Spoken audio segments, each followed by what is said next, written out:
All right, ready to dive deep into the world of procurement. Let's do it. Today, we'll unpack what it takes to be a procurement officer, especially as we head into 2025. Yeah, always looking ahead. And to guide us, we've got a fantastic article from projectpractical.com. It's called Top 30 Procurement Officer Interview Questions and Answers in 2025. Oh, that's a great resource. It's packed with real-world scenarios and expert advice. So if you're curious about the field or maybe prepping for a job interview, we've got you covered. You know what I always find interesting is how many people don't realize just how crucial procurement is to, well, pretty much every organization. Yeah, it's kind of the unsung hero. It really is. I mean, businesses just wouldn't function without the supplies, the materials, the services that procurement officers secure. That's true. I bet most people just imagine procurement officers stuck in an office, maybe just placing orders all day. Right, just kind of pushing papers. But it sounds like there's so much more to it. Yeah. Oh, absolutely. And this article lays out a pretty diverse set of responsibilities, too. You've got the logistical side, things like coordinating with all the different project teams, managing staff. Oh, wow. That's a lot already. Yeah, and then you've got the whole relationship management piece, building and maintaining those really critical partnerships with suppliers and clients. So you need people skills, too. Definitely. And it's not just about being organized, it's strategic thinking. They're analyzing market trends, negotiating contracts, juggling budgets, and then, of course, making sure everything stays compliant with all the regulations. It's a lot to juggle. There's this one detail from the article that caught my eye. It's centralized records. Yeah. It sounds a bit dry at first glance.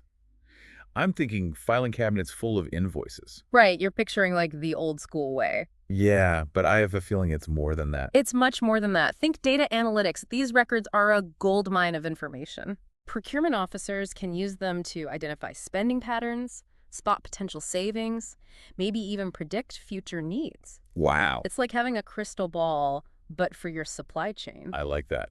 So it's not just about being organized, it's about using that data to make smart decisions. Exactly. Yeah. And speaking of making smart decisions, the article also delves into what really separates, a good procurement officer from a truly great one. Oh, interesting. And it goes beyond just the technical skills. It really emphasizes the human element. Okay, so we're talking soft skills like communication, negotiation, that kind of thing. Exactly. Strong interpersonal skills, the ability to negotiate effectively, and of course, a really strong ethical compass. Yeah, it's got to be key in any business.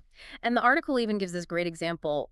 Imagine trying to resolve conflicting tender requirements from multiple suppliers, Oh, yeah. each with their own terms and conditions. That takes serious diplomacy. Yeah, trying to keep everyone happy. Exactly. But also getting the best deal for your organization. It's a balancing act. Absolutely. Now, another key concept the article breaks down is the difference between direct and indirect procurement. Okay. Have you ever thought about how those might play out in your own work? Honestly, I haven't given it much thought. I work in a more service-based industry, so I tend to think of procurement in terms of just like, office supplies, software, that kind of thing. That makes sense. But I guess every business needs things to keep the lights on, Yeah, even if they're not, manufacturing a physical product. exactly. And that highlights how procurement touches pretty much every industry, every sector. So in your case, even things like marketing agencies or freelance designers could fall under that indirect procurement umbrella. Oh, interesting. Yeah. So while the article uses the example of, let's say, a car manufacturer for direct procurement, they need all the parts and materials to actually build a car. Right. Indirect procurement is really about everything else that supports the business ecosystem. Okay, that makes sense. So let's get real for a second and talk about the challenges. All right, let's get into it. The challenges that procurement officers face. What are some of the things that keep these folks up at night?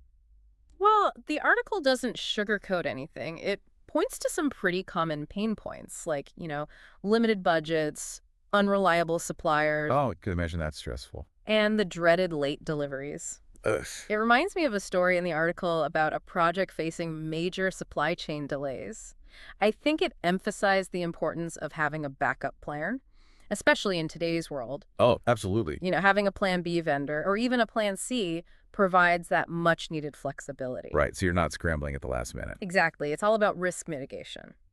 So it's not just about finding the best deal. It's about having a contingency plan when things, inevitably go wrong. Precisely. Now, let's move on to how things actually get done. The article lays out a typical 6-step procurement process. It starts with identifying the need. Okay, the need. What goods or services are required? What specifications do they need to meet? It's about understanding the why behind the purchase. So it's like laying the groundwork. Exactly. And then comes supplier research. Okay. So researching potential vendors, evaluating their capabilities, comparing bids. Think of it like playing matchmaker I like that. between your organization's needs and the best suppliers out there. All right, so we've made the match. What's next? Once you've identified some potential suppliers, then you move on to the formal request for proposals, the RFP. Ah, yes, the RFP. The document that strikes fear into the hearts of many. It's got a bit of a reputation, doesn't it? It does, it does. But it's a crucial step. This allows you to gather all the detailed information from suppliers. So you're getting down to the nitty-gritty. Exactly. And then comes the evaluation stage, where the procurement officer puts on their analytical hat, Okay. carefully scrutinize those proposals, comparing prices, terms, and conditions. Making sure you're getting the best bang for your buck. Exactly, determining which supplier offers the best overall value. So they're acting as judges Yeah. in this supplier showdown. I love that. And once they've crowned a winner, it's time to negotiate the contract. Okay, this is where those negotiation skills really come into play. Is it all about just getting the lowest price possible? Not always. Sometimes prioritizing quality, reliability, or even sustainability might outweigh a slightly higher price tag. The article even uses the example of a high-end restaurant. Oh, right. They wouldn't just buy the cheapest ingredients. Yeah, that makes sense. You're paying for the experience. Exactly. They prioritize quality to ensure that top-notch dining experience. So context matters. It really does. And finally, you have the delivery and receipt of those goods or services. But it doesn't stop there. Effective procurement officers, they monitor supplier performance, manage those contracts, make sure everything aligns with the initial needs and specifications. Right, so it's not just a one-and-done deal. It's an ongoing process. Exactly. Speaking of ongoing processes, let's talk about negotiation. Okay. What did the article have to say about effective negotiation in the world of procurement? I'm curious to hear this. It really emphasizes the importance of aiming for, win-win outcomes. Okay. It's not about one party bullying the other. It's about finding solutions that benefit both sides. Yeah, that's a much more collaborative approach. Seems more sustainable in the long run, too. Exactly. It fosters stronger relationships and sets the stage for future collaborations. Now, let's talk about technology's impact on procurement. Yeah, technology is transforming pretty much every industry. I mean, can you think of one? It hasn't. Hard to, right? It's hard to. So I imagine procurement is no exception. You are right. The article points to the increasing reliance on procurement software. Okay. And these tools are really revolutionizing the field, automating tasks, improving efficiency, and providing all those data-driven insights. I'm curious, have you encountered any procurement software in your own life? Now that you mention it, I have. I use an online platform to order supplies for my home office. And even, booking flights for a trip. Oh, yeah. You can think of that as a form of procurement, right? Using a travel management system. Absolutely. It seems like it's already woven into the fabric of our lives. It really is. And as technology continues to evolve, procurement officers need to stay ahead of the curve. So how can they keep their skills sharp?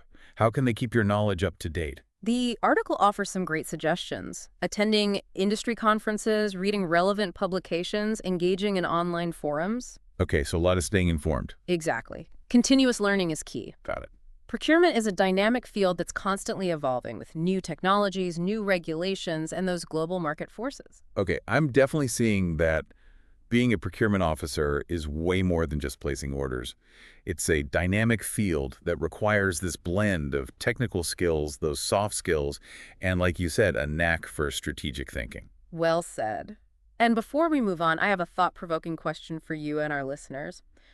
What do you think would be the most challenging aspect of being a procurement officer? Ooh, And what unique strengths would you bring to the table? that's a good one. I know. We'll need some time to ponder that. We'll come back to that question later. But for now, let those thoughts simmer in your mind as we move on to our next segment. Sounds good. Let's take a quick break and we'll be right back. Welcome back to our deep dive into procurement. We've talked about a lot. Responsibilities, challenges, that strategic mindset. But there's one thing I think we should clarify, a common point of confusion. What is the real difference between procurement and purchasing? Well, that's a good one. Because they're often used interchangeably. Yeah, they do sound like they could be the same thing. But there is a nuance there. Okay, so what's the distinction? The distinction lies in the scope. Purchasing is very transactional. It's focused on the nuts and bolts of actually getting those goods or services in hand, making sure invoices are paid. Think of it as like the tactical execution of acquiring things. Okay, so if purchasing is the how, procurement is the why. You got it. Procurement is that strategic function that encompasses that entire life cycle of acquiring those goods or services. It's the planning, research, supplier selection, negotiation, contract management, all those steps we talked about earlier. Right. It's about making sure the organization is getting the right stuff at the right price from the right suppliers in a way that aligns with those big picture goals. So it's like procurement's playing chess while purchasing is playing checkers. I like that analogy. Now, let's shift gears a bit and talk about something that might seem a little technical at first, but it's really important for preventing fraud. It's called three-way matching. Three-way matching. Yeah. Okay, I'm intrigued. Tell me more. So imagine you've ordered, let's say, some new office chairs. Right. That invoice arrives and you're about to cut a check. But before you do, you want to make sure everything lines up. Okay, makes sense. That's where this three-way matching comes in. All right, I'm following so far. So what are the three things we're matching up here? All right. First, you've got the purchase order. That's your original request outlining what you wanted to buy. The type of chairs, quantity, the agreed upon price, all those details. Got it. What's next? Then you have the invoice from the supplier. That's their bill for those chairs, listing out the items, the quantities, and the total amount owed. Makes sense. And the third piece of the puzzle? The receiving report. This document confirms that you actually received those chairs as ordered. It's verification that you got what you paid for. Okay, so by matching up these three documents, the purchase order, the invoice, the receiving report, you're creating this system of checks and balances. Exactly. And this is standard practice in most organizations to ensure accuracy and accountability in their procurement processes. It helps prevent any fraudulent or erroneous payments. Oh, that's smart. And it protects the organization from those financial risks. It's like a triple layer of protection. Yeah, exactly. So we've talked about the nuts and bolts, the processes, even some fraud prevention. But what about the mindset? What does it take to really thrive in this world of procurement? That's a great question. And the article highlights a few key things. It all starts with fostering positive relationships, Okay. not just with suppliers, but with all stakeholders involved in the procurement process. So we're talking communication, collaboration, being a people person. Precisely. It's about building trust, communicating effectively, understanding the needs and perspectives of everyone involved. Because procurement touches so many different parts of an organization. Right. Being able to navigate those relationships smoothly is critical. Sounds like it takes a lot of diplomacy. It does. And beyond those interpersonal skills, it also takes a strategic mindset. Okay. That means seeing the big picture, Yeah. understanding how procurement decisions fit into the organization's overall goals and objectives. So not just getting the lowest price on every single item. It's about making choices that support the company's, I guess, long-term strategy. Exactly. And it's about being proactive, anticipating potential challenges, having those contingency plans in place. Right, those Plan B vendors we talked about, Exactly. Always thinking a few steps ahead. like a chess player. Now, here's another crucial aspect highlighted in the article, the ability to handle those difficult situations. Because let's face it, not everything always goes smoothly in procurement. No, I can't imagine it's all smooth sailing and easy negotiations.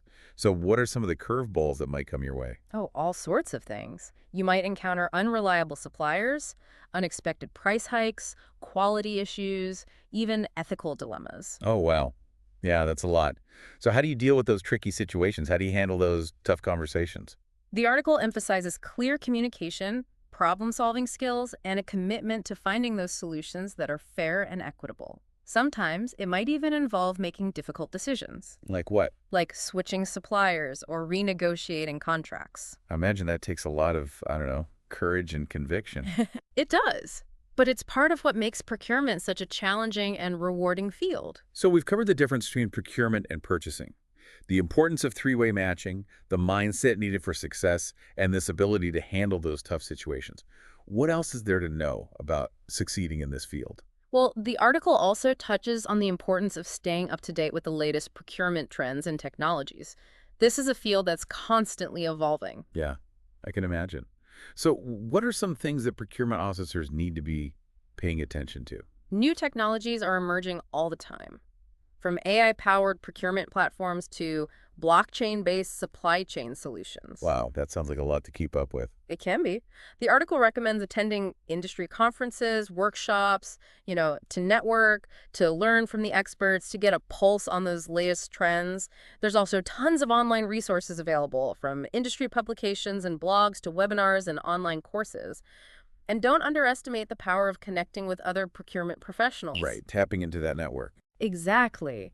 Joining professional organizations, attending networking events, or even just connecting with peers on social media, all that can provide valuable insights and perspectives. So it's like having this support system of fellow procurement nerds. Yeah, I love that. Now let's circle back to that thought-provoking question I posed earlier. The one about what we'd find most challenging and what strengths we'd bring to the table. Yes, exactly. Have you had a chance to ponder that a bit? I have. And I think for me, one of the biggest challenges would be, staying ahead of that technology curve.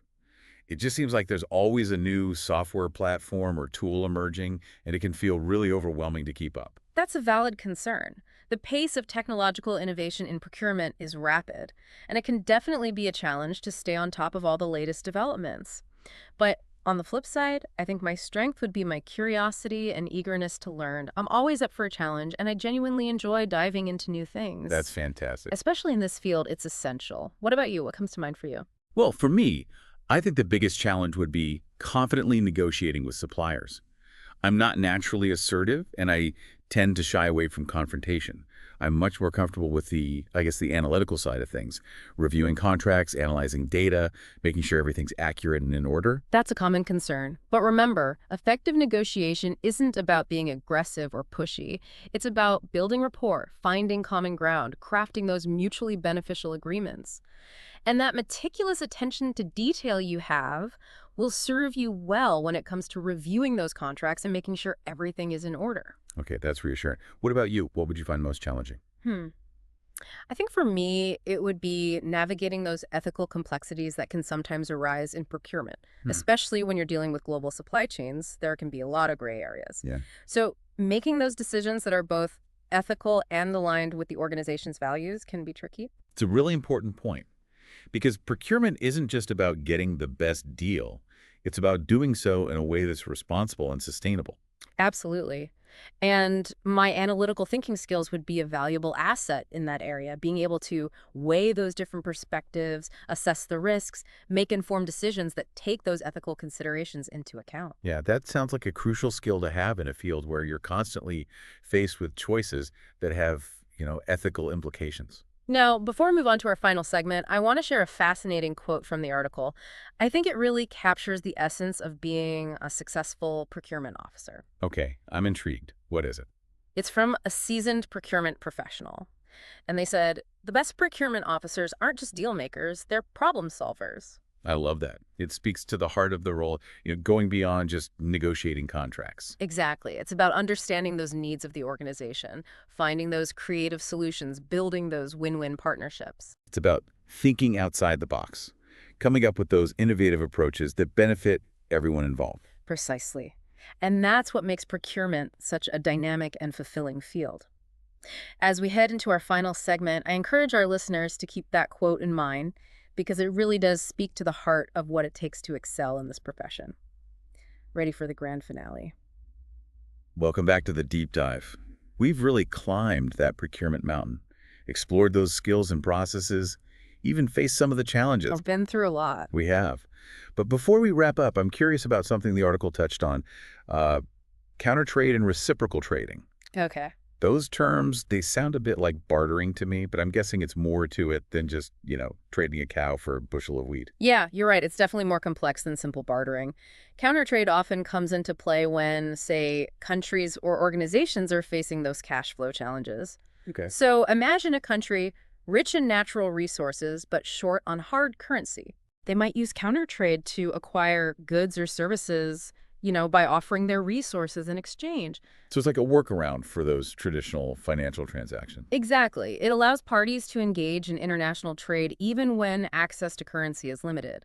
Now, reciprocal trading, that's a bit different. It's more about establishing those kind of balanced trade relationships between countries. Got it. Think of it like two countries agreeing to reduce tariffs on specific goods or services. Right. It's about creating a more level playing field, fostering those mutually beneficial trade partnerships. That makes sense. And it highlights how procurement can even influence international relations and economic development, like on a global scale. Yeah, it's a big deal. It is. It's a good reminder that procurement isn't just about these transactions. It's about building relationships, fostering those partnerships, navigating the complexities of those global markets. It's all connected. Speaking of navigating complexities, I've been thinking about that question you asked earlier about our own personal strengths and challenges. I think one of the biggest hurdles for me would be, confidently negotiating with suppliers. I'm just not naturally assertive, and I tend to shy away from confrontation. Yeah, I get that. I'm much more comfortable with the analytical side of things, like, reviewing contracts, analyzing data, making sure everything's accurate and in order. Sure, I think a lot of people feel that way. But negotiation can feel intimidating. But remember, it's a skill that can be developed. Okay, that's good to hear. And effective negotiation, it isn't about being aggressive or pushy. It's about preparation, communication, finding that common ground and building those mutually beneficial agreements. And your attention to detail will be really valuable Okay, when it comes to reviewing those contracts and making sure everything's in order. good point, good point. What about you? What strengths would you bring to the table as a procurement officer? I think my ability to kind of see that big picture would be really valuable. I'm good at connecting the dots, understanding how individual procurement decisions impact the overall strategy, and, anticipating those potential challenges down the road. Yeah, it's like you're always thinking 10 steps ahead, Right, got to be prepared. which is important in a field that's so interconnected with other parts of the business. Exactly. It's a reminder that procurement isn't just about buying things. It's about making those strategic choices that drive value and contribute to the organization's success. Well said. It sounds like we've both learned a lot about what it really takes to succeed in this field. We have. We've explored the multifaceted world of procurement, from those core skills and processes to the strategic mindset. And like you said, those ethical considerations. Don't forget the ethical part. We can't. And we've even pondered our own strengths and weaknesses. How we might navigate those challenges and contribute to this, well, fascinating field. It is a fascinating field. It is. This deep dive has definitely opened my eyes to the complexity and the importance of procurement. It's so much more than just placing orders. It's a dynamic field that really touches every aspect of our lives. And it's only going to become more important in the future. Exactly. So the next time you encounter, a product or a service, take a moment to think about the intricate web of procurement that made it possible. I know, I will. Me too. And for our listeners, whether you're considering a career in procurement or simply curious about how things work behind the scenes, we hope this deep dive has left you feeling informed and inspired. Definitely. And remember, the best procurement officers aren't just deal makers, they're problem solvers. So keep exploring, keep learning, and keep diving deep. Until next time.